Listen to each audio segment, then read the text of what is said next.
Hi again, Mark here from Talkingbass. Now, I know what you're thinking, what's with this stupid clickbait title? Well, I want you to be completely honest when I present you with this challenge. Can you play it on the first attempt? This isn't a technical challenge, this exercise is physically easy, and I assume nearly all of you can play it.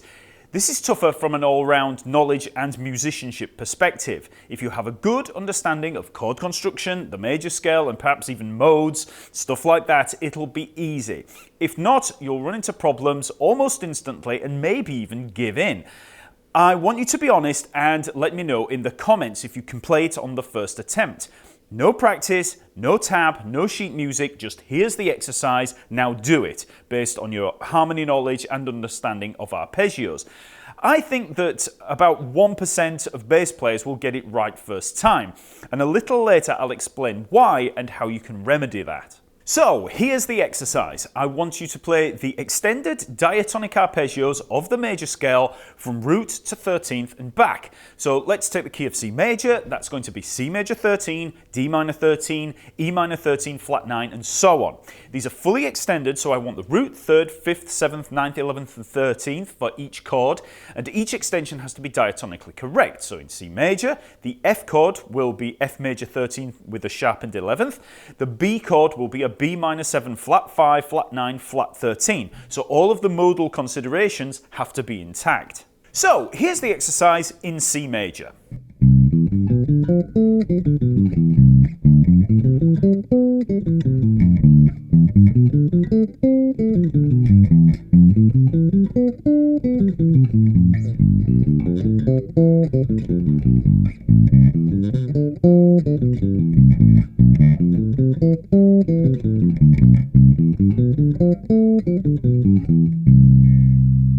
So, try that exercise out and be honest. Can you play that on your first attempt?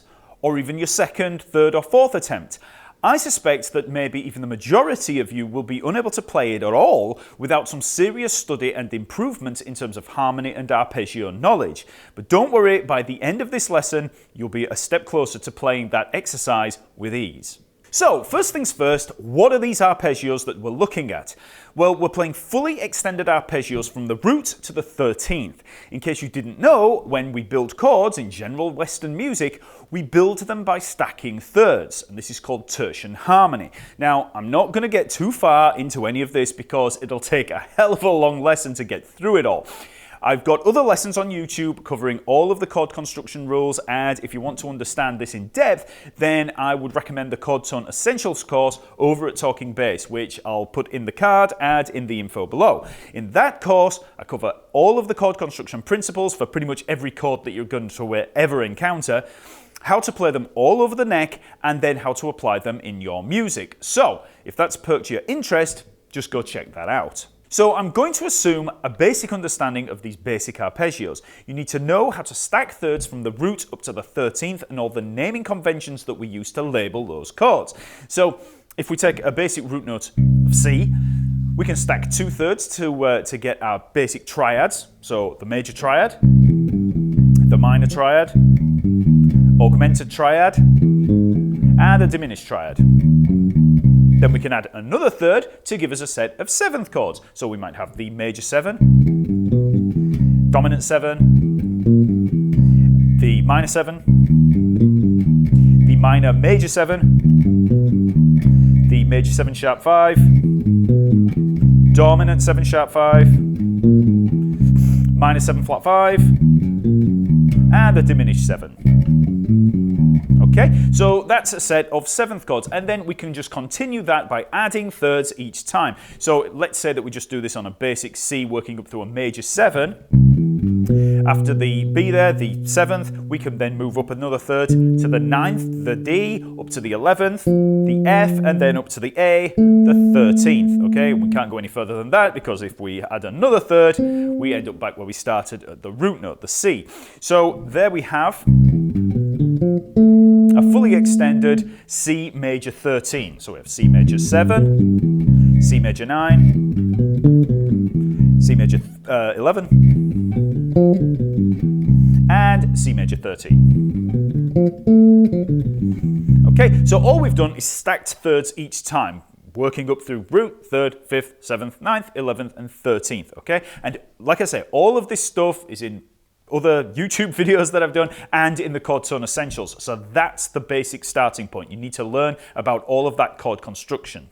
Now, just as one added little extra in there, it's worth remembering that once we work up into those extensions, the 9th, 11th, and the 13th, if we want altered extensions, so if we're looking at, let's say, a C7 flat 13, we could work up. When we get up to the 13th, we just flatten it. Okay, so we work from a basis in the extensions of natural notes, so the major 9th, the perfect 11th, and the major 13th. You know, that is the standard default, and then if we want alterations, like the flat 13, the sharp 11, or the flat 9, or the sharp 9, we just alter them accordingly, okay? So if I work up through there, and I have a minor 7 flat 9, we've got the minor 7, and then we just flatten that 9th, okay? So that's what we're looking at here. We're looking at those fully extended arpeggios and the altered extensions. Now, you obviously need to be able to play any of these arpeggios on any root note in any position on the neck, and it really pays to also be able to recite the spelling of any of these chords,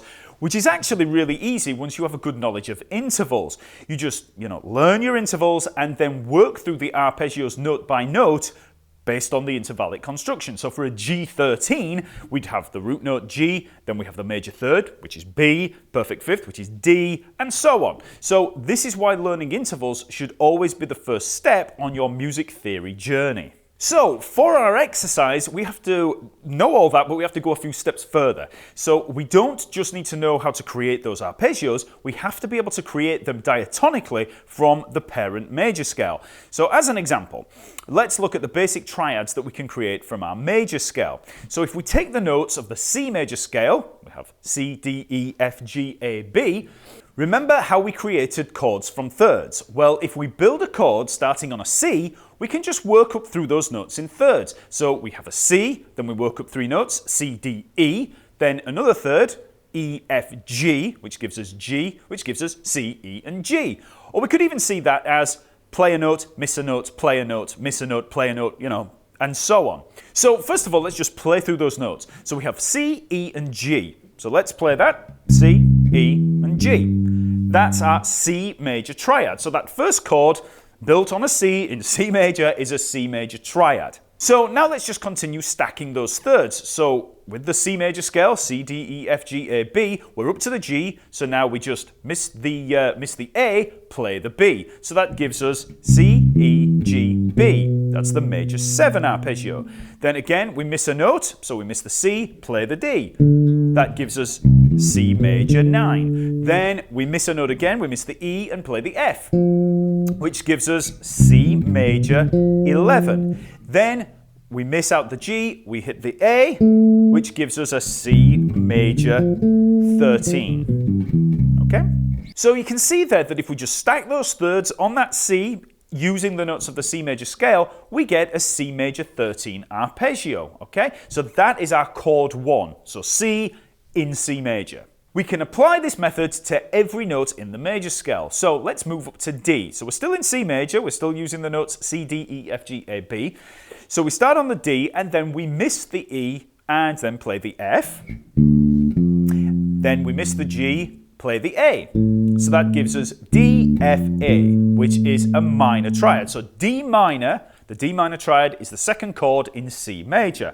So then we just continue extending that and stacking those thirds. So we have D, F, A, then we miss the B, play the C, which is the D minor 7. Then we miss the D, hit the E, which is D minor 9. Then we miss the F, play the G, which is D minor 11. And then we miss the A, play the B, which is a D minor 13.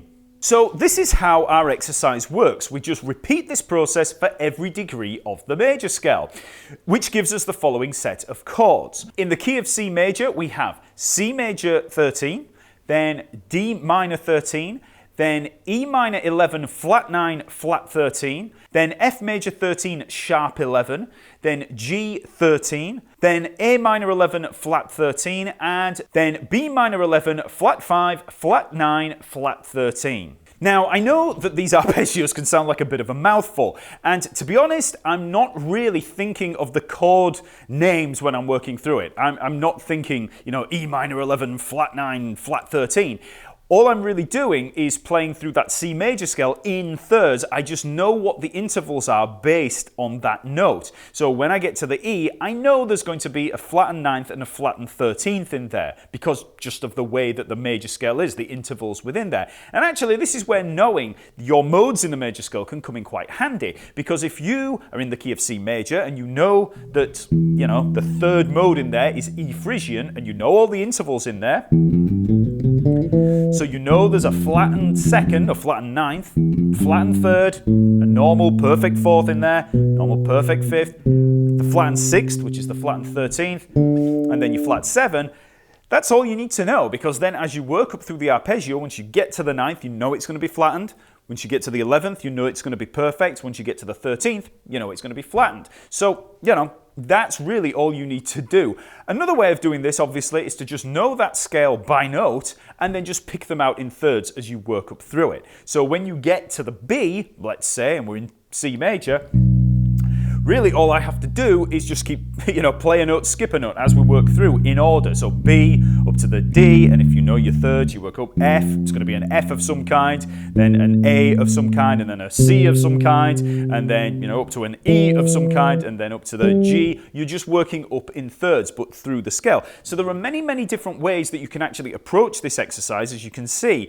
But at the heart of it, really, we just need to know the intervals within the major scale. We're just working up and then just isolating those intervals as we work through. So again, we can work through the exercise, and as I go, I'll explain what's going on as I work through. So for the first arpeggio, I've got basic C major 13. I just work up through the C major 7, and then I just add all the natural extensions on, the D, the F, and the A, okay?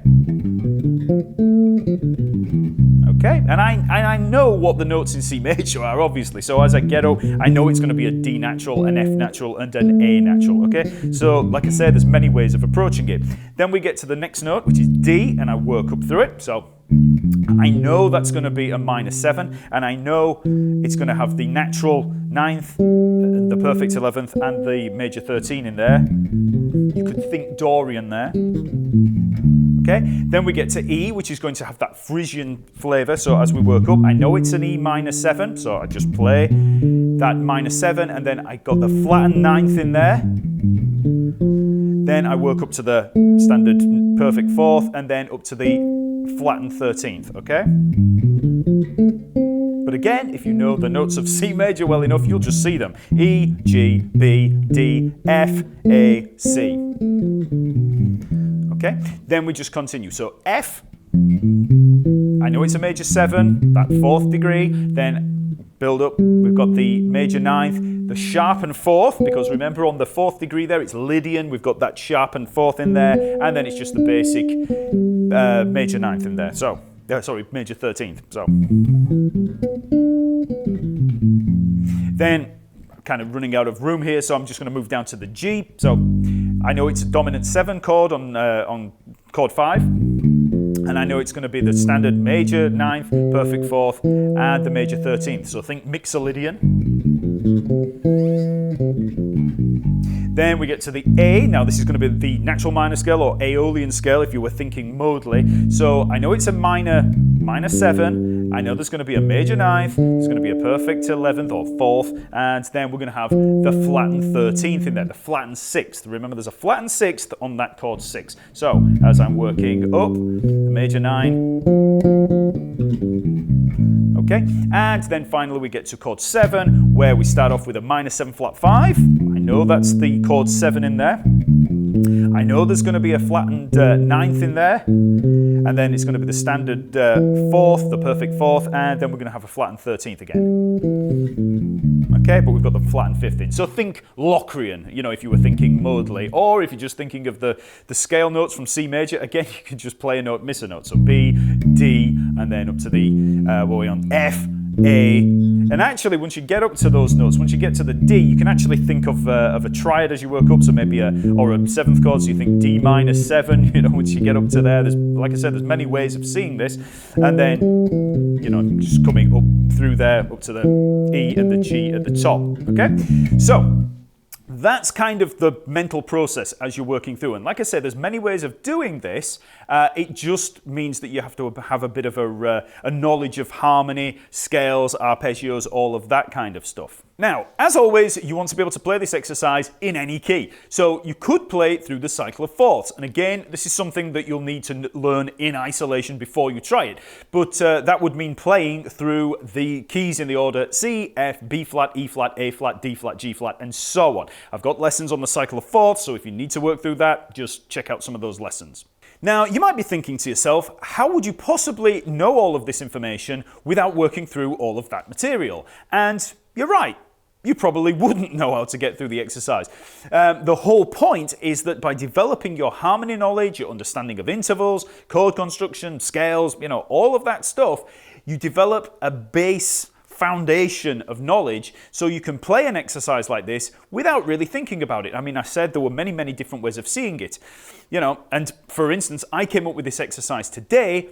I didn't have to practice it, I just knew all of the intervals, you know, on the major scale and how to create all of those arpeggios. And, you know, all of that stuff that I've studied and, you know, I studied a long, long time ago, it's all there. So it's just a case of running them through the scale. You know, I don't want you to learn this exercise by note in isolation, you know, that's not the purpose. The key is to study all of the other principles that I've mentioned so then you can pick out the correct notes for any situation on the fly. Okay, so remember to leave a comment on how well you did with the exercise. Like this if it's helped, and hit the subscribe button and bell. The lesson material is all available over at Talkingbass, so follow the link in the info below, and while you're there, check out the lesson map where you'll find hundreds more lessons on every bass topic imaginable. Then sign up for free to gain access to the free members area where there's a ton of practice resources and downloads like the Scale Reference Manual ebook. Okay, I'll see you next week.